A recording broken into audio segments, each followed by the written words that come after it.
Ahoj, tak ďalšie topánočky DD Step pre malých začínajúcich chodcov. Tieto topánky sa vyrábajú vo veľkostiach 19 až 24, takže naozaj na tie prvé krôčky. Je tu podrážka, sú na podrážke 0,15. Táto 0,15 je taká určená aj pre užšie nôžky, pritom ale vpredu je krásne mäkučká, široká aj ohybná. Podrážka má takú podrážka je pretiahnutá cez prstíky dieťatka, takže taký vyvýšený okop. Táto konkrétna podrážka má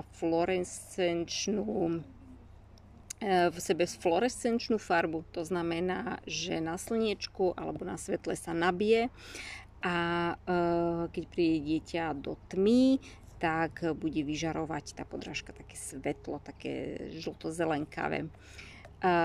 Topánočky majú spevnenú petu, takže tuto za petičkou je také spevnenie. Nie je to barefoot model.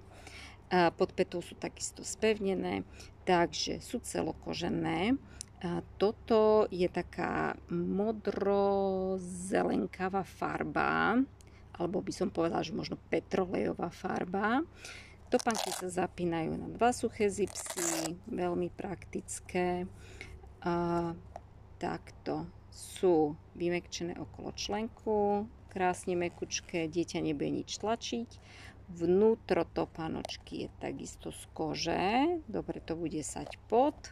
No a klasicky majú topánky vyberateľnú stielku, ktorá je tvarovaná, je vytvarovaná, trošku je vyššia pod petou dieťatka.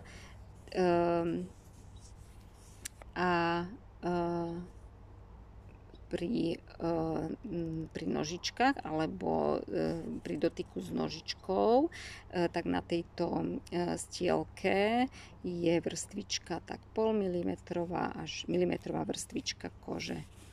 Takže tak.